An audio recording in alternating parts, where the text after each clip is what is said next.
ఒక నేను so sound పెంచుతాను. ఓకే. సో ఇప్పుడు ఒక చిన్న మిత్రుడు ఇందులో కనిపిస్తున్నాడా? సో ఇతను ఇతను నాకు పేరు కూడా తెలియదు, శివ, పిఠాపురం దగ్గర. సో ఒక 2 నెలలుగా నా మాటలు వింటున్నాడని చెప్తున్నాడు. ఏం అర్థమైందో చెప్పు, నీకు నచ్చింది చెప్పు. అర్థమంటే ఇప్పుడు సార్ ఎలా అంటే అండి, నాకు క్లారిటీ వచ్చిందండి, ఏది డౌట్ లేకుండా. నేను క్లారిటీ వచ్చింది, కాన్ఫిడెంట్ పెరిగింది బాగా. ఓకే. ఒక కన్ఫ్యూజన్ ఉండేది నాకు, ఉంటే అదన్నీ క్లియర్ అవి తర్వాత ఎలా ఉండాలా, ఎలా మాట్లాడాలా, ఇవన్నీ కూడా కొన్ని డౌట్లు, అప్పుడప్పుడు ఆందోళన పడిపోవడం ఇలాగ ఉండేది సార్. ఉంటే ఇంకా అవన్నీ కూడా క్లియర్ అవని. ఓకే. నా పనులు కూడా చక్కగా చేసుకోగలుగుతున్నాను ఇప్పుడు. తాటేకు బుట్టలో, కొబ్బరి చేపలు, ఈత చేపలు ఇవన్నీ వరకు చేస్తామాట. విజయరామ్ గారు కూడా ఇంటికి వచ్చారు. Okay okay. అయితే ఇతను అలా అంటే నేను జస్ట్ ఇప్పుడే తెలుసు, అక్కడ స్టార్టింగ్ మాట విజయరామ్ గారు చేయించారు. అలాగే దీనికి మూల కారణం జగదీశ్రామ్ గారు కాకినాడ. ఆవిడ ఎలాగా ట్రైబర్స్ ఏరియాలో ఉండేవారంట చిన్నప్పుడు.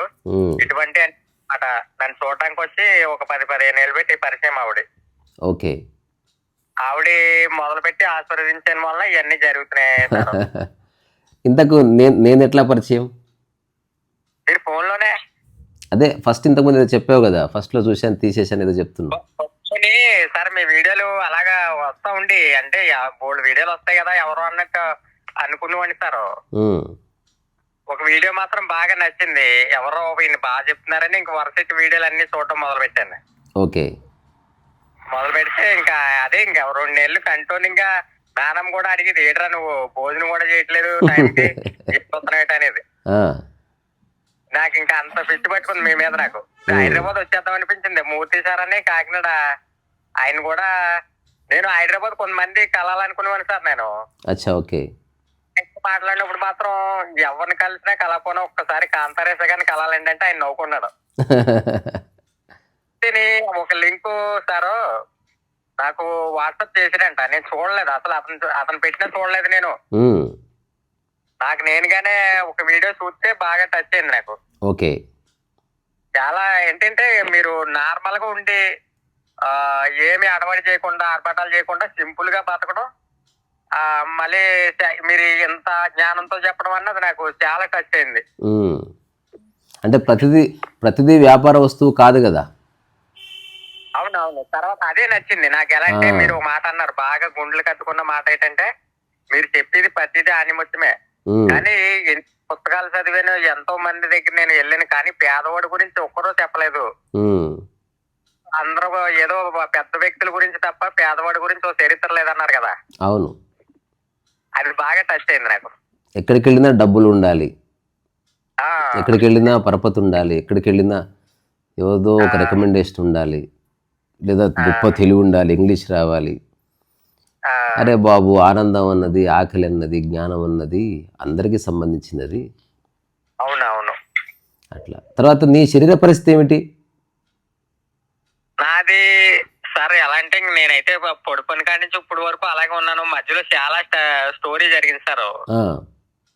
అయితే కుటుంబంలో కొంచెం ఇబ్బందులు, తర్వాత డబ్బులు లేకపోవడం, రకరకాలుగా అంటే కర్మలో భాగంగా ఇంకా అలా జరిగిపోయిన దానికి ఇప్పుడు క్లారిటీకి వచ్చాను. నేను కుటుంబ సభ్యులు కూడా పెడతా ఉండిపోండి. మాకు కొంచెం పొలం ఉంది, ఒక 1 ఎకరం కొంచెం పొలం ఉంటే అది కూడా అమ్మేసి హాస్పిటల్ పెట్టాం.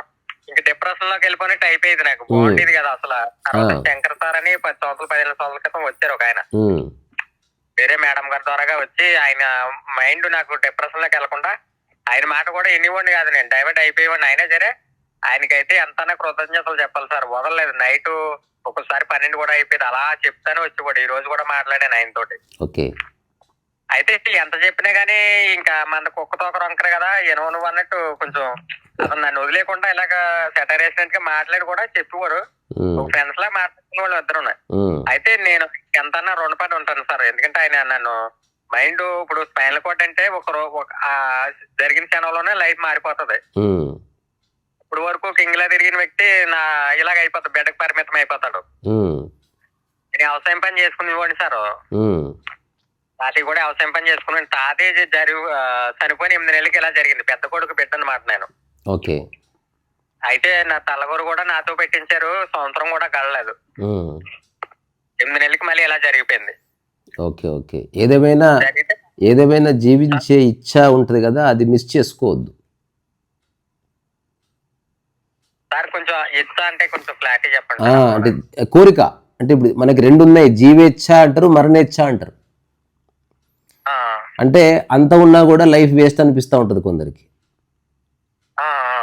ఏముంది సినిమాకి వెళ్తుంటే ఏం చూస్తాం, ఏం సినిమాలు కూడా అంటే మెల్లగా మరణే బయటకు వెళ్దామంటే ఏం తిరుగుతాం బయట అంటే ఒక నిరాశ.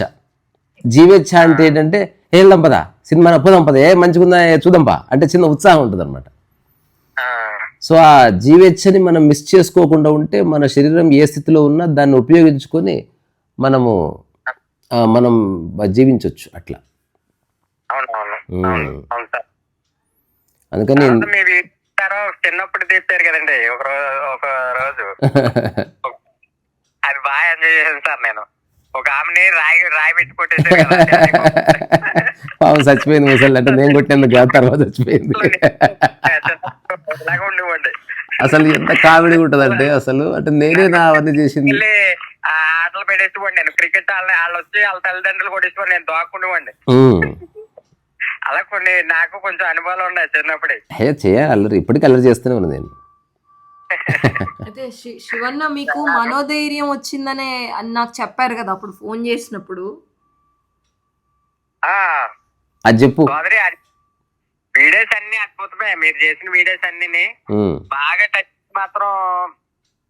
మీరు అన్ని క్లారిటీగా చెప్తున్నారు, మెయిన్ డౌట్ ఉండలేదు. తర్వాత ఒకరు కోటేశ్వర్లు అనుకుంటాను, వాళ్ళు పెద్దోళ్ళ ఇంటికి మీరు వెళ్ళి చెప్పారు, ఎంత చక్కగా చెప్తున్నారు, మీకు ఎవరో చెప్పట్లేదు అన్నారు వాళ్ళు కూడా. ఆ మేడం కూడా అన్నారు. ఆ వీడియో కూడా బాగా ఎంజాయ్ చేశాను నేను. అయితే చేస్తారు మీరు ప్రతిదీని, ఎందుకంటే ఇప్పుడు ఏదో డిజిటల్ గా పెట్టి డబ్బులు తీసుకుని చెప్పడం ఇలా చేస్తూ ఉంటారు కొంతమంది. అవును, అంటే ఏముంది కొంచెం అందము తెలివి జ్ఞానం వచ్చిందా నెక్స్ట్ ఇంకా పైసలే రావాలి ఇంకా. అరే బాబు సాదా డబ్బులు ఒక్కటే ఇంపార్టెంట్ కాదు, సంపద. సింపుల్ విధానంలో చెప్తున్నారు, అది బాగా వెళ్తుంది మైండ్ లోకి. నిర్వాణ శతకం ఇప్పుడు ఒక బుక్ రాస్తున్నా, అందులో ఒక చిన్న కాంటెక్స్ట్ నేను రాత్రి పడుకునే ముందు అర్ధరాత్రి రాసింది ఏంటంటే, ఈశ్వరుడు అంటాం కదా, ఈశ్వరుడు కదకన్నమ్మ, ఈశ్వరుడు. ఈశ్వరుడు అనే పదము మనకి ఇంకొకటి ఐశ్వర్యం అనే పదం కూడా ఉంది. ఐశ్వర్యవంతుడని ఎవరు అంటాం అంటే ఒకటి దగ్గర అన్నీ ఉండి ఎక్కువ ఉన్నాయి ఇంకా.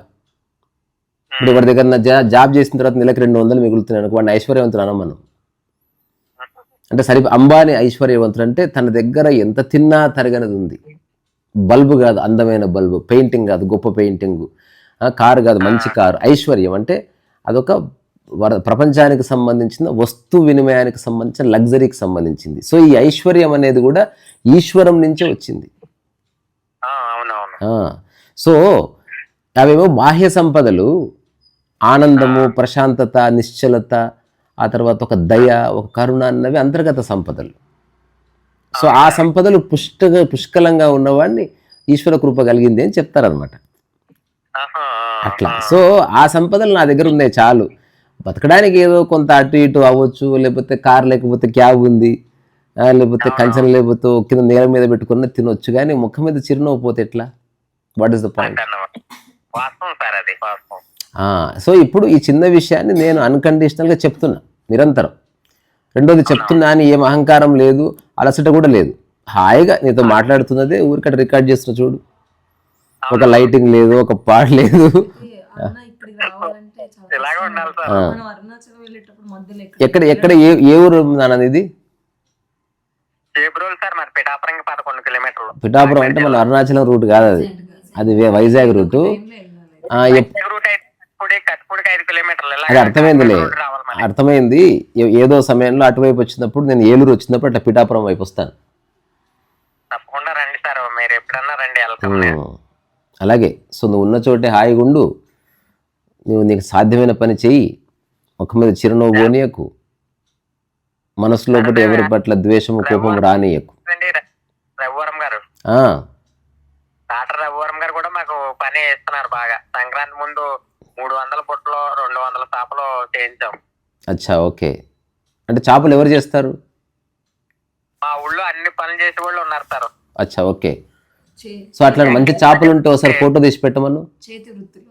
సో నీ దగ్గర చేపలు ఉంటే ఒకసారి ఫోటో తీసి పెట్టు, నేను కూడా తీసుకొని మన వెబ్సైట్లో పెడతా, యూట్యూబ్లో అమ్మి నీకు డబ్బులు ఇప్పిస్తాను. వాట్సాప్ పెడతాను ఆయన్ని. పెట్టు చెప్పలేం అట్లా. మైథిలి సోదరికి అయితే ముందు ఇవన్నీ కొన్ని పంపించాను, చూడలేదు. ఓకే, తను కూడా బిజీగా ఉందేమో, అంటే కావాలని ఎవరు ఏం చేయరు, కానీ కొన్నిసార్లు నువ్వు ఎట్లయితే నా వీడియో చూడకుండా వదిలేసినావు అట్లా నువ్వు పెట్టిన చూసి ఈ రోజు ఏటో సడన్ గా చేయాలనిపించింది, ఫోన్ చేస్తాను తీస్తారా లేదా అనుకుంటే మాట్లాడారు ఆ సోదరి. అయితే అప్పుడు చెప్పుండి, తను మీ రీసా గారి విన్నాక నాకు మనోధైర్యం కలిగింది అని అంటే ఇప్పుడు నేను చెప్తున్నది ఒక్కొక్కరు ఒక్కొక్కలాగా అర్థం చేసుకుంటున్నా. ఓవరాల్గా అందరికి అర్థమైన ఒక్క పాయింట్ ఏంటంటే, మనసు చెడిపోతే అంతా చెడిపోతుంది, అదే అండి. మనసు బాగుంటే అంతా బాగుంటుంది. మనసు బాగుంటే గుడిసె కూడా ప్యాలెస్, మనసు బాగాలేదే ప్యాలెస్ కూడా శ్మశానం కింద లెక్క. నేను ఇప్పుడు సార్ చూస్తున్నారు కదండి, చిన్న పిరమిడ్ లో ఉన్నానండి. సూపర్. మట్టి అలాగే అలాగే చిన్నదో పెద్దదో మనసులో ఉందంతా.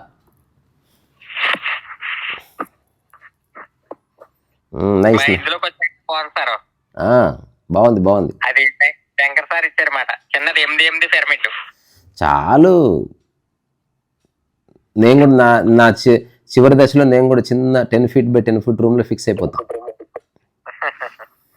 ఇప్పుడు ప్రస్తుతం ఏదో పని చేస్తున్నా కాబట్టి నాకేదో ఒక పెద్ద స్టూడియో లాగా అట్లా అవసరం అవుతుంది తప్ప, పెయింటింగ్ అయిపోతే నాకు పెద్ద రూమ్ కూడా అక్కర్లే, చిన్న రూమ్ చాలు. రాసుకోవడానికి ఎంత చిన్న డబ్బా చాలు. తర్వాత అరుణాచలం వీడియోలు కూడా చూశాను, చాలా మాట్లాడారు కదా, వాకింగ్ చేసుకుంటా అరుణాచలం. మొత్తం ఏదేమైనా నేనెవరో నీవెవరో తెలియదు, కానీ సంభవం నా మాటలు నీకెంతో ఏదో విధంగా నచ్చాయి, ఉపయోగపడ్డాయి అంటావు, అంతే కదా? బాగా అంతే, అంతకుమించి ఏం కావాలి? కీప్ లాఫింగ్, సరేనా? ఎప్పుడు అలాగే అమ్మగారు కూడా ఇంటికి వచ్చారు సార్. ఇంటికి వచ్చి ఆయన ఆశీర్వదించి వెళ్ళారు. మామూలుగా జయదీశ్ అమ్మగారే తీసుకొచ్చారు. ఓకే తీసుకొచ్చి నీకు టాలెంట్ ఉందా శివ, ఇందులో ఏ వృత్తులు బతికించని ఆశీర్వదించి వెళ్ళారు సార్. అప్పుడు కాడి నుంచి పనులు జరుగుతున్నాయి. Very good. మట్టి వినాయకుని పెడుతున్నారు ప్రతిసారి. డబ్బులు తీసుకోకుండా పంపించారు ఆయన. అలాగే అది పంపించి తర్వాత అమ్మవారిని నిలిపాయి. ఒక ర్యాప్ చెట్టు దగ్గర అమ్మవారు కూడా ఉన్నారు. చెయ్యి, నీకు ఏది సాధ్యమో అది చిరునవ్వు మిస్ కాకుండా, మనసులో ఆందోళన లేకుండా చెయ్యి. అలా సార్. ఇప్పుడు ఒక వ్యక్తి మనసులో ఆందోళన లేకుండా ఉన్నాడు, అతను చాలా పెద్ద పనులు చేస్తున్నాడు. ఇంకో వ్యక్తి మనసులో ఆందోళన లేకుండా చిన్న ఇద్దరు ఒకటే. ఇప్పుడు ఇద్దరికి ఆందోళన లేదు, అట్లా మనుషులంతా ఒక్కటే. అట్లా ఆ కాంటెక్స్ట్లో అది తీసేస్తే ఎన్ని చేస్తే ఏం లాభం? ప్రశాంతత లేనిది. నేను అదే చూసి చిన్నప్పటి నుంచి ఆశ్చర్యపోయే అంశం అదే. ఎన్నో చేస్తున్నారు కానీ చివరికి బాధపడుతున్నారు.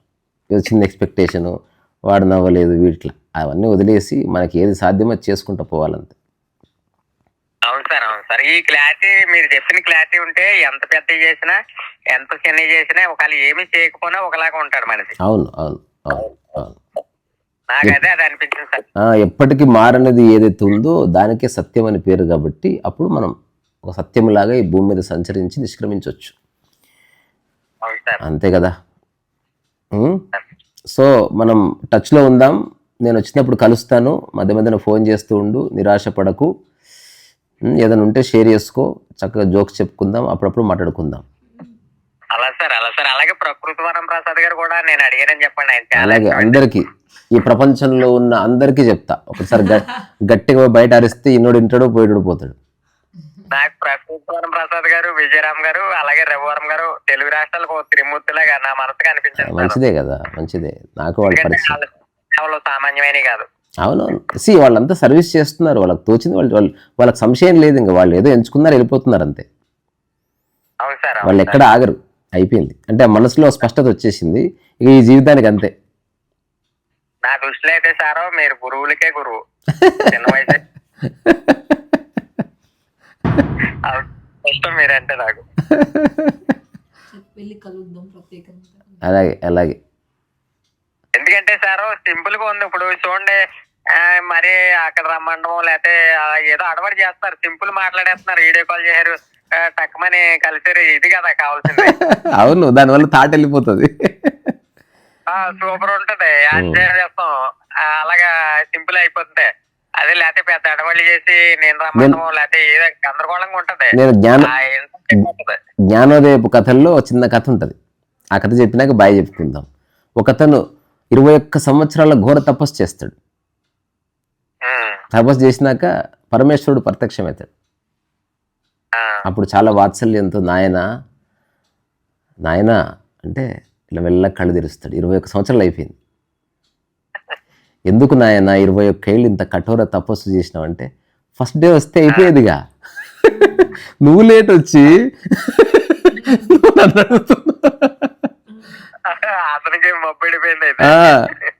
నేను అప్పుడెట్టున్నా ఇప్పుడట్టే పాడేది, వస్తావని చూసుకుంటా కూర్చున్నా, నువ్వు వస్తే అయిపోయేది, 21 ఏళ్ళు వేస్ట్ అయిందా అన్న.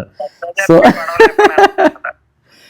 అట్లా ఇప్పుడు నాకు చాలామంది మెసేజ్ చేస్తారు, అపాయింట్మెంట్ కావాలి, ఎంత ఫీజు, ఎవరిని కన్సల్ట్ చేయాలి, మెసేజ్లు పెడతారు. అంటే ఎవరిని రవండి అంటే ఆశ్చర్యపోతారు అసలు, ఎందుకంటే ప్రపంచం అంతా ఉల్టా ఉంది కదా. ఎక్కడ పోయినా ఓ గేట్ వే ఉంటుంది, రిసెప్షన్ ఉంటుంది, కలవాలి, కూర్చోవాలి, వెయిట్ చేయాలి, ఏమి లేదు. ఇంకోటి జీవితకాలం ఉండదు ఇది. కొన్నిసార్లు నేను వెళ్ళి కలుస్తాను రోడ్డు మీదకి వెళ్ళి, ఏమొస్తారులే ఎక్కడికి వస్తున్నాను, ఉడిపిలో టీ తాగుతూ మాట్లాడుకుందామని. నా హోల్ వర్క్ ఏంటంటే, ఇది చాలా మందికి అర్థం కాదు కానీ, ఆలోచన ఉదయించిన తర్వాత అది తొందరగా వెళ్ళిపోకపోతే అదే బాధగా మారుతుంది. ఇది నేను కొన్నేళ్ల తర్వాత తెలుసుకున్న ఒక పరమ సత్యం. ఇప్పుడు నా మనసులో నిలిచిపోయిన ఆలోచన ఒక్కటి లేదు. నీతో మాట్లాడాలని చెప్పింది, మాట్లాడేశాను, తద్వారా ఆలోచన వెళ్ళిపోయింది. రెండోది, నాకు నీ నుంచి ఏమీ వద్దు, ఏమి ఆశించను, చివరి గౌరవం కూడా వద్దు, నువ్వు ఎక్కడున్నా హ్యాపీగా ఉంటే చాలు. అంటే అంత ఫ్రీడమ్లో అప్పటి నుంచి నువ్వు చెప్తున్నావు కానీ బేసికలీ నువ్వే బానిస వాటికి. వాడు నవ్వలేదంటే వాడు నవ్వుకు బానిస, ఒకటి పలకరిందంటే ఆ పలకరింపుకు బానిస అయిపోయినావు నువ్వు. ఎవరైతే ఇష్టం ఉంటే అట్లా ఉండని, నీకు 3 ఫీట్ల దూరంలో ఏం చేసుకుంటారో చేసుకొని, అంతేగా. అంతే. అంటే మామూలుగా అందరు చెప్తారు, నేను చెప్తున్నదే చేస్తున్నాను కాబట్టి కొంచెం చూసే వాళ్ళకి కొంచెం ఇంపాక్ట్ అవుతుంది ఒక్కొక్కసారి. అయినప్పటికీ నేను ఒకలాగా చెప్తే ఇనిషియల్గా వాళ్ళు ఒకలా అర్థం చేసుకుంటారు, తప్పుగా అర్థం చేసుకుంటారు, లేకపోతే అపార్థం చేసుకుంటారు, లేకపోతే ఎక్కువగా ఆరాధిస్తారు. ఒక 2-3 సార్లు కలిసిన తర్వాత తెలుస్తుంది, వీడు మనలాంటి గొర్రె, మామూలు వాడే. కాకపోతే ఒకసారి ఓషో చెప్తాడు అనమాట, సో యు ఆర్ ఎన్లైటెండ్, చాలా గొప్ప విషయం కదా అంటే, దట్ ఇస్ నాట్, అంటే అదంత పెద్ద విషయం కాదంటాడు. అంటే మీరు గొప్ప వ్యక్తి అంటే, I'm just an ordinary man అంటాడు. మరి ఏమిటంటే, అందరితో పాటు నేను, కానీ అందరు కళ్ళు మూసుకున్నారు, నేను జస్ట్ కళ్ళు తెరిచి చూస్తున్నాను అంతే అంటాడు. That is the only difference. I'm able to see what life is, they are unable to see what life is. ఎవరైతే కళ్ళు తెరిచి ఏది ఎలా ఉందో అలా చూడగలుగుతున్నారో దానికే జ్ఞానోదయం అని పేరు. ఏదో ఊహించుకోవడమో, కల్పించుకోవడమో, లేకపోతే ఏదో ఉందని ఆరాటపడ్డమో, మళ్ళీ అదే సేమ్. అన్ని ఆరాటాలు పోయాయి, అన్ని పోలికలు పోయాయి, అన్ని పనికిరాని అభిప్రాయాలు కొట్టుకుపోయాయి, జీవిత లక్ష్యాలు కొట్టుకుపోయాయి, సాధించేది లేదు. పని ఉందా, బ్రహ్మాండంగా ఉంది, ధర్మం ఏదో ఉంది. ఇప్పుడు నీ ధర్మం ఏదో బుట్టలు అలుగుతావో చేస్తా, ఆ ధర్మం నువ్వు పాటించు. నా ధర్మం ఉంది, ఇంటి పని చేసుకోవడమో, కుటుంబం కోసం చేయడమో, బుక్ రాయడం, నా ధర్మం అది. అట్లా ఒక్కొక్కరి ధర్మం ఒక్కొక్కరిది. ఎవరి ధర్మాలు వాడు పాటిస్తే సరిపోతుంది, అంతకుమించి ఏం లేదు. సార్ ఇంకో విషయం ఏంటంటే, సిఎంసి ఛానల్ యాంకర్, ఆయన పేరు గుర్తులేదండి నాకు. ఆయన కొన్ని పనులు జీవితాంతం చేయాలంటే అయ్య బాబోయ్ నాకు భయం వేస్తుంది అన్నాడు ఆయన. అంటే అది ఈ భూమి మీద ఎవరు ఏ పుస్తకాల్లో చెప్పని మాట నేను చెప్పింది. చాలా చాలా ఉన్నాయి అట్లా నేను చెప్పినవి. అంటే అవి పుస్తకాల్లో చదివి చెప్పినవి కాదు, అవి ఒక బుద్ధుడికి బోధి వృక్షం కింద జ్ఞానోదయం అన్నట్టు నాకు కూడా బాత్రూంలో అయింది ఒకసారి జ్ఞానోదయం. అదే నాకేమనిపిస్తుంది అంటే, జీవితకాలం చేస్తే అలసట ఉండదు, ఏదైనా జీవితకాలం చేస్తే పోలిక ఉండదు, జీవితకాలం చేస్తే సక్సెస్ ఉండదు, ఫెయిల్యూర్ ఉండదు అని తెలిసింది నాకు. ఆ తర్వాత నేను ఇప్పుడు యూట్యూబ్ ఉంది, జీవితకాలం చేస్తాను, పుస్తక రచన జీవితకాలం, ఇట్లా ఎవరైనా మాట్లాడతాను జీవితకాలం అట్లా. అందుకని అందరికి అర్థం అవ్వాలని లేదు, అర్థమైన వాడు అదృష్టవంతుడు, అర్థం కానివాడు అర్థం చేసుకునే అవకాశం ఉంది కనుక అట్లా అదృష్టవంతుడు. అవునవును అంతే సార్. ఇప్పుడు మీరు ఏదన్నా ఏ టైంలో ఏదన్నా చేసి అంటున్నారు, ఒక టైంకి ఇది చేయాలా, ఒక టైంకి ఇది చేయాలా, అది ఏదో మళ్ళీ టెన్షన్ పడిపోవడం, ఆ టైంకి వెళ్ళకపోతే బాబు ఈ రోజు చేయకపోతే ఏమవుతుందో, ఇలాంటివన్నీ తొలగించేశారు మీరు. అవును. ఇప్పుడే నేను యోగా ఏదో అంటారు కదా సార్, మీరు యోగా ఏదో చేస్తారు కదా, ఇప్పుడే చేస్తారని టక్మని చేస్తారు, టక్మని వేనా ఏదో అది ఉంటది కదా సంగీతం, అవును, అది వాగిస్తారు వెంటనే, ఇంకా ప్రిపేర్ ఏముండదు, టక్మని చేసుకుంటే వెళ్ళిపోవడమే. పట్టుకో, వాళ్ళు అడిగితే ఇప్పుడు నాకు అది వేనా అయితే వాగించాలి మీరు. వైలిన్ వైలిన్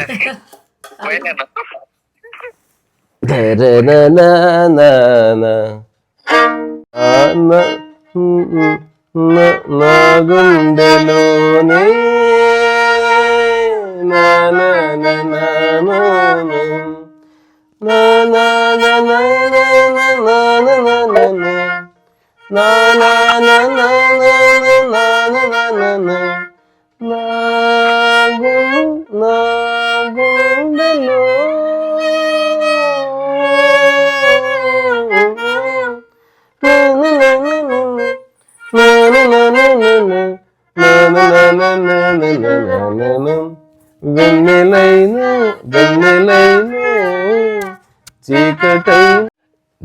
లైఫ్ అనేది జస్ట్ ఒక సిన్సియర్గా అటెంప్ట్ చేయాల్సిన ఒక ఫెనామినా. ఇది గంభీరంగా తీసుకుని కక్షలకు, కుట్రలకు, కుతంత్రాలకు, ఏడుపులకు బలి చేయదు దాన్ని. నేను చెప్తున్నా, ఇది అర్థం చేసుకోకుండా ఏడ్చున్నాడు అనుకో, అది వాడి ప్రారంభం, మనం ఏం చేస్తాం? అంతే సార్, అంతే. రీసా కట్ షీఫ్లని పెట్టి తర్వాత అమ్మకం దొబ్బి తుడుచుకుంటారు, అంతే, మనకు సంబంధం లేదు. సో నువ్వు తయారు చేసిన చేపలు ఏమంటారు, చేపలు అంటే మళ్ళీ తప్పైపోతుంది. ఎందుకంటే చేపలు ఎవరు తయారు చేయలేరు. చేపలు ఒక ఫోటో పెడితే ఒకసారి చూస్తా, వీలైతే ఒకటి కొరియర్ చేయించు ఇక్కడికి, ఏమా చేయిస్తే ఒకసారి క్వాలిటీ చూసి ఒక 20-30 తెప్పించుకొని, డబ్బులు కూడా వద్దు మీకు పంపిస్తాను. అలాగే మీ చేపలు మీరు తయారు చేసే ఆ చేతి కళ వృత్తులను తక్కువ మంది ఉన్నారు చేసుకోవాలి అది. అదే ఒకసారి నాకు ఇమ్మీడియట్ గా నాకు ఫోటో పెట్టు, ఇమ్మీడియట్ గా నాకు పంపించు ఒకటి. అలాగే అలాగే, ఓకేనా? అలాగే సార్. ఆ చాప వేసుకుని అటు దొర్లుతా. ఏదో ఒక సందర్భంలో మీ దగ్గరకు వస్తాం ఖచ్చితంగా. రీసాను మీకు కల్పించే బాధ్యత నాది. ఈ రోజు వీడియో కాల్ చేసాము, ఇంకా సంతోషమేనా? మీరు మాట్లాడిచ్చాలని అనుకున్నారు కదా, ఒక పని అయిపోయింది, మాట్లాడిచ్చాను. ఇంతకుముందు ఒక వీడియో చూసిన విత్తుంది కదా అది, సో దాంట్లో ఒక స్క్రీన్ షాట్ తీసుకొని ఒక థంబ్నెయిల్ పెడితే ఏం ఫీల్ కాకు. అలా సార్, ఏం పర్వాలేదండి, అలాగే అలాగే, డన్. సరే, ఓకేనా మరి? సో ఇక్కడి నుంచే నువ్వు మంచిగా నవ్వుతున్నావు, ఆ నవ్వుకి నేను నమస్కారం చేస్తున్నా, అట్లాగే నవ్వుతూ ఉండు, ఓకేనా? చాలా సంతోషం, చాలా గొప్ప విషయం. ఇప్పుడు ఎవరైతే యూట్యూబ్ చూస్తున్నారో అతని శరీర పరిస్థితి అంటే కంప్లీట్గా స్పైన్, అంటే వెన్నుపూస లేకపోతే అసలు మనిషి లేడని చెప్తారు. ఆ వెన్నుపూస కాళ్ళు చేతులు పనిచేయవు అని ఎంత బాగా చెప్తున్నాడు చూడు. అందరు కనిపిస్తలేదు, అసలు కాళ్ళు చేతులకు పని చేస్తలేవు, వెన్నుపూస లేదని ఒక మనిషి తన స్థితిని చెప్తున్నాడు. అన్నీ ఉండి బలుపెక్కువై ఏడ్చుకుంటూ వేరే వాళ్ళ నుంచి ఏదో క్లారిఫికేషన్ ఏదో ఆశిస్తూ, ఎందుకురా బాబు లైఫ్ని ఇట్లా నాశనం చేసుకుంటారు? నేను అంటున్నా, చేసుకునే వాళ్ళకి అర్థమయ్యేదాకా అట్లా ఏడవలసిందే, ఏడవని. సార్ నాకు జయశ్రమ్ గారు, శంకర్ సారు, అలాగే మూర్తి గారు అని ఒకరు ఉన్నారు, ఆయన కూడా గురువులు అనమాట. వాళ్ళు బాగా మైండ్ ని ఇదైపోకుండా కాపాడారు. అవును అవును, వీళ్ళు కాపాడిన వల్ల ఈ స్థితికి వచ్చాను. రీసెంట్ గా మీ వీడియో చూసాక వాళ్ళు చెప్పినా సరే నా మైండ్ డైవర్ట్ అయిపోవడానికి చూసేది. బాగా చెప్తారు కానీ వినివ్వండి, కానీ మీరు చెప్పింది ఇంకా ఫుల్ క్లారిటీ వచ్చింది నాకు. అవును, నేను చెప్పింది నిజంగా. శంకర్ సార్ కూడా సరే మీకులే చెప్పారు, కానీ ఆయన సరే మరి ఇది అర్థమైంది కదా నాకు, డైవర్ట్ అయిపోవండి. నాకు అర్థమైంది.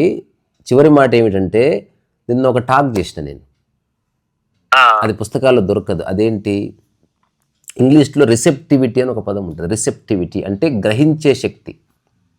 అవును, ఒక అమ్మాయి గర్భం దాలుస్తుంది, తను గర్భం దాలుస్తలేదు, తను తీసుకుంది ఒక దాని ఎక్స్ప్రెషన్గా గర్భం వచ్చిందనమాట. రిసెప్టివిటీ అంటే సంశయం లేకుండా తీసుకున్న స్థితి. ఇప్పుడు మనం ప్రసాదంని రిసెప్టివ్గా తీసుకుంటాం. ప్రసాదాన్ని ఇది ఎవరు చేశారు, ఇది మంచిదేనా, ఆర్గానిక్ రైసేనా, మంచి నూనె వేసావా అని ఎవరు అడగడు. ప్రసాదం అంటే సంశయం లేకుండా తీసుకునేది అని. అవును అందుకే అష్టావక్ర సంహితలో అంటదన్నమాట, జీవితం ప్రసాద రూపంగా స్వీకరించాలి. ఒక సందర్భాన్ని, సమస్యని ప్రసాదంగా స్వీకరించు, అప్పుడు నీకు ఎలా డీల్ చేయాలో తెలుస్తుంది. సమస్యగా స్వీకరించకు. సో నిన్న చెప్పిన టాక్లో గ్రహించే శక్తి అంటాం కదా, ఒక వ్యక్తికి ఒకడు చెప్తున్నాడంట, 50 ఏళ్ళు చెప్పాడు, వాడికి అర్థం కాలే. అంటూ ఆడడానికి ఒకడు వచ్చాడు, వాడికి అర్థమైంది. అట్లా వాడికి చెప్పలే, కానీ వాడికి అర్థమైంది. అట్లా కొన్నిసార్లు మన పక్కనున్న వాళ్ళు ఎంతమంది చెప్పినా మనసు తీసుకోదు. ఇప్పుడు నేను ఎవరో తెలియదు, సమ్హౌ నా మాట విన్నప్పుడు నీకు కన్విక్షన్ కలిగింది. ఇప్పుడు నీతో డబ్బులు చెప్పించలే, ఆ మాట నువ్వే చెప్తున్నావు. కొన్నిసార్లు అట్లా జరుగుతుంది. అందుకని నువ్వు చెప్పింది 100% ట్రుత్. కొన్నిసార్లు పక్కవాడు ఎంత చెప్పినా అర్థం కానిది ఎవరో ఒక మాట చెప్పగానే అది హఠాత్తుగా మన స్థితికి మ్యాచ్ అయిపోతుంది. అందుకని ఆ స్థితి అన్నది అందరిలో ఉన్నది ఒకటే, అది రియలైజ్ అయితే life will be all right అనేది ఒక సారాంశం అంతే. సో సరే మరి నేనైతే ఒక 2-3 నెలలు ఇంక ఇదే పని, ఇంక వేరేది ఏం పెట్టుకోలేదు నేను. పనే దైవం. చెత్త అంతా తొలగిపోయింది సార్ మీ వీడియోలు చూసాక. ఒక్కటే గుర్తుపెట్టుకో, ఇప్పుడు నా బిడ్డకు కూడా చెప్పినా, వేరే వాళ్ళకు కూడా చెప్తున్నా, పని తప్ప వేరేది ఏది నిన్ను గట్టు మీద పడేది. అవును, ఏం చేస్తే నీ దమా ఖరాబ్ అవుతుంది, లాస్ట్కి టైం వేస్ట్ అయిపోతుంది. నువ్వు ఏమన్నా చేయకపో. ఇది ఎట్లా ఉంటుందంటే, నీకు బాధ ఏంది, ఏడుపు వస్తుంది, ఏడుస్తూ పెయింటింగ్ పని ఆపక, ఏడుస్తూ అంటు గడుపుకోపు, డోంట్ స్టాప్ వర్కింగ్. మెల్లగా ఏడు పక్కకి జరిగి ఆ పని వల్ల నీకు మళ్ళీ ప్రశాంతత వస్తుంది, కొంత డబ్బు వస్తుంది, కొంత గౌరవం వస్తుంది, ఎవ్రీథింగ్ వస్తుంది. నువ్వు ఊరికే కూర్చొని గప్పాలు కొడుతూ ఊరికే వెయిట్ చేస్తున్నా ఏదో రోజు శరీరం ముసలిగా అయిపోతుంది. అప్పుడు దాన్ని చూసుకునేవాడు ఎవడు ఉండడు. నీ పని నీకు సహాయం చేసినంత, నీ అవగాహన నీకు సహాయం చేసినంత ఈ ప్రపంచంలో డబ్బు సహాయం చేయదు, అందము సహాయం చేయదు, బంధువు సహాయం చేయడు. అందుకని ఈ స్పష్టత ఎవరెవరికి అర్థమైందో వాళ్ళు అదృష్టవంతులు. అందుకే పనే దైవం అని మన పూర్వీకులు చెప్పారు, శ్రమైక జీవన సౌందర్యం అని చెప్పారు, కర్మయోగం అని చెప్పారు, నిష్కామ కర్మయోగం అని చెప్పారు. ఎవడు నిష్క్రియాపరత్వం గురించి మాట్లాడలే. అందుకని నువ్వు ఏ స్థితిలో ఉన్నా ఆ స్థితి నుంచి ఎంతో గొప్ప పని చేయొచ్చు. Just activate your brain. ఇక్కడ ఉన్న చోట అద్భుతం చేయొచ్చు. లేదు సార్, ఇప్పుడు నాకు నిజానికి కాళ్ళు చేతులు పని చేయట్లేదు, బుర్రతోటే నేను ఫోన్ ద్వారాగా మాటల ద్వారాగా అంతే. ఇంకొకటి, నీ మైండ్ పనిచేస్తున్న కొద్దీ, నీ మైండ్లో సంశయం పోతున్న కొద్దీ నీ శరీరం కూడా మళ్ళీ సత్తువ వస్తుంది, దానికి వస్తుంది సార్. ఇలా నలుగురు ఉంటే నేను యాక్టివ్గా ఉంటే బాడీ కూడా రిపేర్ చేసుకుంటుంది. మనం చింత తీసేయాలి లైఫ్లో, చింత ఉండకూడదు. చాలా గొప్ప మాట చెప్పినావు. నాకు చాలా చాలా చాలా చాలా చాలా ప్లెజెంట్గా అనిపించింది నీతో మాట్లాడుతుంటే. It's a very beautiful moment. నేనైతే సార్ మూర్తి గారితో అన్నాను, హైదరాబాద్ సార్ మెయిన్ అయితే కొంతమంది రమ్మన్నారు సార్ నన్ను. కొంతమంది కొద్దిగా పరిచయం ఉన్నారు స్పైనల్ కోట్ నుంచి, తర్వాత నేను బుట్టలు పంపించే వాళ్ళు రమ్మంటారు.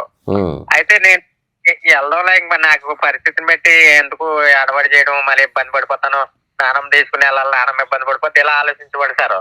కానీ లాస్ట్ కి మీ వీడియోలు అన్ని చూసి మూర్తి గారితో నేను ఎవరిని కలిసినా కలపకుండా కాంతారేశ గారిని కలవాలి సార్ అంటే నవ్వేసుకున్నాడు వెంటనే అతను. ఎందుకంటే ఆయన మీ ఫాలోవరే. నాకు లింక్ పంపించినా నేను ఎవరితో ఏదో పంపిస్తారని చూడలేదు నేను. కానీ రోజు మీ వీడియో నాకు టచ్ అయింది. టచ్ అయితే ఎలా చెప్తున్నారు బాబు, నేను మొత్తం చూడాలా, నేను ఎవరికైనా డిప్రెషన్ ఉంటే కాంతారేశ గారి వీడియోలు చూడండి సరిపోతాయి. అర్థం చేసుకోండి, మీరు ఎవరిని అలా కళ్ళవసరం లేదు. ఆయన వీడియో ఒకటి చూస్తే డైలీగా చూస్తారు మీరు, మీ ప్రాబ్లమ్స్ అన్ని సాల్వ్ అవుతాయి. ఇదే చెప్తాను సార్, డైలీగా ఇంక ప్రొవైడ్ చేయడం, నేను చూడడం ఇదే పని. నేను చేసే వీడియోస్ యాక్చువల్గా మెడిసినల్ అనమాట. సరైన ప్రాబ్లం ఉన్నవాడికి టక్కున దొరుకుతుంది. ఇప్పుడు ఏదో ఆరోగ్యం ఉన్నవాడికి మెడిసిన్ పనిచేయదు, అట్లాగే డెడ్ బాడీకి పనిచేయదు. అట్లా అందరికీ పనిచేస్తుంది నేను చెప్పను, కానీ ఎవడైతే నిజంగా ఒక సందర్భంలో ఉంటాడో అట్లా కొట్టుకుంటుంటుంది వాడికి. జస్ట్ ఒక మాట పడగానే క్లియర్ అయిపోతుంది. అంతే సార్. ఓకేనా? చాలా సార్ పెయింటింగ్ చేసి వీడియోలు కానీ, తర్వాత మీకు ఒక టీమ్ గా ఉండి కూర్చొని చుట్టూరు మాట్లాడుకుంటారు సరదాగా. ఓసారి ఆసనాల వీడియో అయితే కొడు తిరుగుతున్నాయి అన్నది ఒక ఆమె పెద్ద. అది మూర్తి గారు పంపించాను నేను, ఆయన చూసి ఉంటాడు మళ్ళీ ఆయనకే పంపించాను. ఇక నిజంగా డైరెక్ట్ చూసినట్టు ఉంది సార్ వీడియో కాల్లో. మీరు ఇంటికి వస్తే ఇంకా నా ఆనందం కత్తులు ఉండవు. అలాగే తప్పకుండా కలుద్దాం. అయితే చిన్న విషయం సార్, నేను మామూలుగా ఈ 2 మా నందిల్ని కాపాడారు కదా అవును ఇద్దరు అవును సోదరులు అవును అవును సోదరులు కూడా, అది మహా టచ్ అయింది నాకు. అయితే మూర్తి గారికి ఈ విషయం చెప్పాను, వీళ్ళిద్దరూ భార్య భర్తలో ఆవిడేవిడంటే ఆయనకి ఇంకా తెలియదట. ఆహా. వీడ్రా బాబు వీడియోలన్నీ చూస్తాను నేను, వాళ్ళిద్దరూ భార్య భర్తలు అన్నాడు ఆయన. మరి ఏం గమనించారండి, వాళ్ళిద్దరు భార్య భర్తలు సూపర్ కాంబినేషన్ అండి వాళ్ళిద్దరు కూడా అనేసి ఇందాక కూడా అన్నారు సోదరితో. అంటే మా కాంబినేషన్ అర్థం చేసుకుంటే చాలా ఇంటెలిజెన్స్ కావాలి. ఈ సోదరు చెప్పారు కదా సార్ మ్యారేజ్ గురించి ఇవన్నీ, ఆ ముందు మీరు ఇద్దరు ఇష్టపడడం ఇవన్నీ, ఇంకా అది ఇంకా నచ్చింది నాకు. అంతా అది ఎగ్జిస్టెన్షియల్ గ్రేస్, అది అందులో నా ప్రయత్నం ఏమీ లేదు, తన ప్రయత్నం కూడా ఏమీ లేదు. అవును. అందుకని ప్రకృతి పరిచయం మాది, ఇందులో డబ్బు కానీ వ్యాపారం కానీ అవును సార్. చివరికి ఏమీ లేదనమాట, జీరో. మీరిద్దరు కూడా ఇంకా ఒకటే ఇష్టం నాకు, ఇంకా 2 లేవు కదా, అంతా ఒకటే కదా, మనందరం ఒకటే. అలాగే అలాగే. అవును, మీ దగ్గరికి వస్తాము సరేనా, అప్పుడప్పుడు ఇలా మాట్లాడదాం, మనం మాట్లాడుకుందాం. సో ఇప్పుడు ఇమ్మీడియట్గా ఫోన్ పెట్టగానే నువ్వు చేయవలసింది ఆ ఫొటోస్ పెట్టడం ఒకటి, రెండవది ఒక చాప మాకు పంపడం, ఓకేనా? అడ్రస్ పెడతారా సార్? నేను పెడతాను తప్పకుండా. మీరు చేపలు ఎలా? మా సోదరికి ఒక చీర, జాకెట్ ముక్క, గాజులు ఇవన్నీ పంపిస్తాను. ఇట్లా నీకు ఏం చేయాలనిపిస్తే అది చెయ్యి. అయితే చేప మీరు తయారు చేసేటప్పుడు, చేపలు బుట్టలు తయారు చేసేటప్పుడు షార్ట్స్ తీసి ఉంటారు కదా, చిన్న చిన్న 20 సెకండ్లు 30 సెకండ్లు, అవి కూడా వీడియోలు పంపండి. పంపిస్తాను సోదరి, ఉన్నాయి కొన్ని వీడియోస్ ఉన్నాయి. అయితే నాకు ప్రాబ్లం ఏంటంటే ఒకరే చేసుకోవాలి అన్ని, తర్వాత ఎవరన్నా వస్తే వాళ్ళ బతిమలుకుని చేయించుకుంటాను, ఎక్కువ వీడియోస్ ఉన్నాయి అలాగమాట. అయితే చివరిలో పెట్టే ముందు నాకు ఒకటి గుర్తొచ్చింది, మా మాట అంటే చీర సారీ అంటే, నాకు ఈ యూట్యూబ్ టాక్స్ చేయకముందు ఒకసారి ఒక పల్లెటూరుకి వెళ్తే అక్కడ నేను ఒక చెట్టు కింద కూర్చున్నప్పుడు ఒక అబ్బాయి, ఓ పేళ్ళు ఉంటాయి, వచ్చి బోర్ నేర్చాడు. తెలిస్తే ఏమైంది అని అడిగా. ఏమో తెలియదు, నిన్ను చూస్తే నా కష్టాలన్నీ తీరిపోయినట్టు అనిపించింది, మరి ఇంకెప్పుడు ఏడవక లైఫ్లో పో అన్నా, మళ్ళీ ఇంకోసారి వస్తే కాళీర కొడతాను అంటే వెళ్ళిపోయాడు. ఆ తర్వాత ఒక 1 మంత్కి హైదరాబాద్ వచ్చాడు. ఇది ఎప్పుడు నేను చెప్పేది 2013-14 ప్రాంతం. హైదరాబాద్ వస్తే అతి కష్టం మీద నన్ను వెతికి ఫోన్ నెంబర్ ఉన్నది పట్టుకున్నాడు. ఎక్కడో పంచగుట్టలో కలిసిన తర్వాత నిజంగా నేను బాగున్నాను, నేను ఏం చేయగలను చెప్పు నీకోసం అని అడిగాడు ఆయన. అడిగితే ఇప్పుడు నీతో అన్నట్టే, నీకు ఏం చేయాలనిపిస్తే చేయిపో అన్న. అంటే అలాగే వెళ్ళిపోయాడు. వెళ్ళిపోయిన తర్వాత మళ్ళీ 2 నెలలకు వచ్చాడు. వచ్చి నేను మళ్ళీ ఎక్కడో మలక్పేట ఉంటుంది కేఫ్టేరియా, అక్కడ కలిశాను. రోడ్డు మీదే కలిసి ఎప్పుడు కలిస్తే ఎందుకు వచ్చావంటే, ఏం చేయగలవో చేయవన్నావు కదా, నా భూమి అంతా రాసి తీసుకొచ్చానని డాక్యుమెంట్స్ రాసి తీసుకొచ్చాడు. అరే ఇదేదిరా బాబు నువ్వు ఇట్లా చేస్తున్నావు ఏదంటే, ఆమె నన్ను స్వామి, ఏంది స్వామి మీరే కదా అన్నారు, నీకు ఏది సాధ్యమైతే నాకు ఇది సాధ్యమని నేను చేశాను, మీరు తీసుకోండి అని వెంటబడ్డాడు. నేను చెప్పిన నాకు వద్దురా బాబు, నువ్వు జస్ట్ ఇప్పుడు మీ అమ్మ నాన్నని అడిగి తెచ్చావా అంటే, ఇది నాది ఆస్తి, నా పేరు మీద ఉన్నది, దాదాపు 11-12 ఎకరాలు.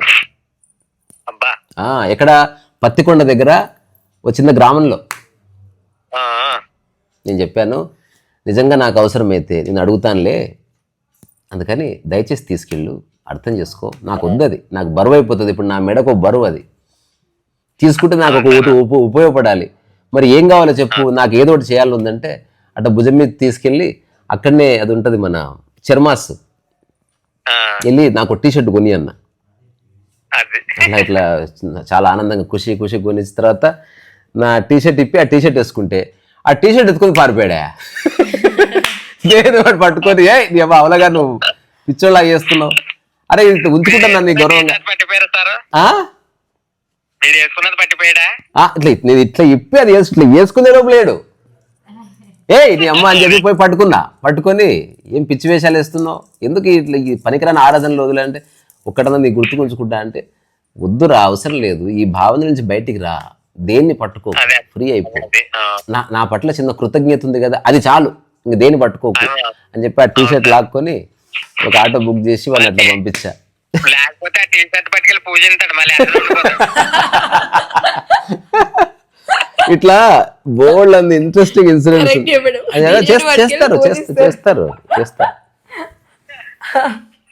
చేస్తారు అట్లా. అదే రవణమ్మ షర్ట్ పండిస్తే దాన్ని పట్టుకొని తినకుండా ఏం చేయాలో చేస్తారు మనిషి ఒక్కోసారి ఓవర్ ఎమోషనల్ అయిపోయి కొంచెం అదొక unbalanced. రకమైన అంటే మంచిదే కానీ దాన్ని ఎంటర్టైన్ చేయకూడదు. అవును. ఒక సాదాసీదా ఇప్పుడు నా పట్ల నీకు ఒక గౌరవం ఉంది అది చాలు, మళ్ళీ దానికి ప్రదర్శన ఎందుకు? అరే మీలా బ్రతికితే చాలు అంతే, సింపుల్ గా. అవును. మీరు కోరుకునేది అదే కదా. అంతే అంతే అంతే అలాగే. అవును సార్, చాలా ధన్యవాదాలు సార్. నాకు ఈ రోజు మర్చిపోలేని రోజు. మర్చిపో నేను మళ్ళీ అదే చెప్తుందా, మర్చిపో. ఇప్పుడు రోజు ఒక పావు గంట రెగ్యులర్ మాట్లాడితే అది నార్మల్ అయిపోతుంది మళ్ళీ. అంటే ఇలా అంటుంటాను కామన్ గా, ప్రతి క్షణం మంచిదే. అదే అవును, అంటే ఈ రోజు మొదటిసారి మనం డైరెక్ట్ మాట్లాడాం కాబట్టి అట్లా ఉంటది. స్లో ఉండాలి ఉండాలి ఆ మాత్రం చిన్న ఫీలింగ్. మనం మొదలు మాట్లాడదాము, అటువైపు మేము ప్రత్యేకంగా వస్తాం కలవడానికి. సరేనా? మీకు ఇక్కడ మేము ఉన్నాం అనేది గుర్తుపెట్టుకోండి. ఏదైనా ఉంటే మెసేజ్ కాల్ ఏది అనిపిస్తే అది చెయ్యండి, మీ సొంత చెల్లి చేసినట్టు. చేస్తాను ఖచ్చితంగా. మీరు నాకు తోడబుట్టిన చెల్లి ఎంతో, ఇంకా మీరు అంతే. అలానే అనుకొని అలాగే ఉందాం. అలా చదవలేదు. ఓకే మరి ఇలాగే ఇప్పుడు ఆయన్ని అంటారు కదా, మామూలుగా పెద్ద పెద్ద గురువులు వరుస పెట్టి పిలుస్తారు కదా, తాతయ్య. కరెక్ట్. నాకు ఇష్టం అలాగ ఉండడం. అవును, ఇప్పుడు నేను చెల్లి అయితే తను బావ కదా చక్కగా. నేను పిఠాపురం అగ్రహార హాస్పిటల్ ఉంటదన్నమాట, జిఎంసీ అని. అవును. అక్కడ జాయిన్ చేశారు. స్టార్టింగ్ లో ఒక బాబు రా అని పిలిచాడు. వాళ్ళ తల్లిదండ్రులు అబ్బాయిని కొట్టపోయారు. కొట్టపోతే నేను ఆఫ్ చేశాను. నిన్ను రా అని పిలుస్తున్నాడు, నువ్వు పెద్దోడు కదా, నిన్ను అలా పిలకూడదంటే ఆడ రా అంటేనే నాకు ఇష్టం, అక్కడ ఆర్ట్ఫుల్ గా రా అని పిలిచాడు, అలా ఎందుకు అంటున్నారంటే వాళ్ళు షాక్ అయ్యారు. అచ్చా. అలాగే ఇప్పుడు ఈ సంఘటన గుర్తొచ్చి చెప్పాను సార్. అలాగే అలాగే ఇక బావా అనండి, సారని కాకుండా. బాబాయ్ మా బాబాయ్ అంతే, ఎవరైనా అడిగినా కాంతరీసా మా బావగారు అని చెప్పండి. ఇంకా సార్ అని వచ్చేస్తే అదేలే. గుండెల్లో మాత్రం బావగారు, మీరు చెల్లి, పక్కన కూడా ఇంకో చెల్లి. అంతే అంతే. అలాగే నాన్న, టేక్ కేర్. మంచిది కలుద్దాం, మళ్ళీ మాట్లాడుకుందాం. మంచిది సరేనా? మంచిది. నానమ్మ గారు ఉన్నారా? నువ్వు అట్లా మాట్లాడుకో. నానమ్మ గారు ఉన్నారా? బయటకు వెళ్ళారా? నాన్న బాయ్ చెప్పేస్తా, నువ్వు వెళ్ళు. అయితే అడిగి సరే చెప్తాను. నిజంగా ఎంత గొప్ప కన్నమ్మ. సో ఎంత గొప్ప విషయం. కానీ వాళ్ళ నానమ్మ వచ్చారు, తర్వాత మాట్లాడుతూ చూద్దాం. సో అంటే స్పైన్ పోయినా, కాళ్ళు లేకపోయినా చూడు ముఖం మీద చిరునవ్వు పోకుండా ఉండడం. అంటే ఇప్పుడు నేను చెప్పేది నిజంగా అర్థమైతే అట్లుంటుంది లైఫ్. దేహాత్మ భావన పోవాలని ధ్యానాలు చేయడం కాదు, నిజంగా జ్వరం వచ్చినప్పుడు అంగీకరించు, అది చేయాలి ఫస్ట్. మనసుని అర్థం చేసుకోవాలంటే ఏదో ట్రై చేయడం కాదు, నిజంగా బాధ అయినప్పుడు బాధ అయింది, నిమిషంలో వదిలించుకుంటున్నా అని తెలుసుకో. ఇది నువ్వు చేయవలసింది. నువ్వంటే నీవని కాదు, ఎవరైనా ఇది 100% చేస్తే లైఫ్ గొప్పగా ఉంటుంది అన్నాను. కానీ చాలా సరళంగా, హాయిగా, ప్రశాంతంగా, స్మూత్గా, అందంగా, బ్యూటిఫుల్గా, రమణీయంగా, రకరకాలుగా ఉంటుంది. అది ఓన్లీ అనుభవిస్తున్న వాడికే తెలుస్తుంది, మిగతా అలా తెలియదు. ఓకే బేటా?